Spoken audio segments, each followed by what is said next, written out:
পর্যায়ে রোদের মধ্যে দাঁড়িয়ে থাকি। একই সাথে এডওয়ার্ড কলেজের এক বয়স যেটুকু জানলাম 127 বছর।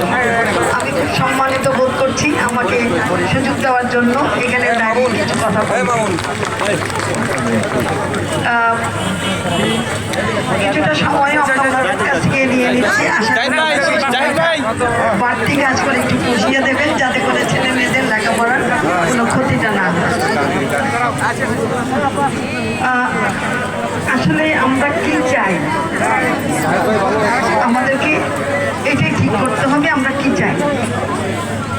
আপনাদের এখানে কেউ কেউ হয়তো কারো কারো হয়তো মনে আছে যখন 47 সালের ভারত উপমহাদেশ থেকে পাকিস্তান আলাদা হয়েছিল, তখন একটা প্রার্থিতা ছিল যে আমরা আলাদা থাকবো, আমরা আলাদা আইডেন্টিটি নিয়ে ভালোভাবে বৈষম্যহীনভাবে আমরা বাঁচব।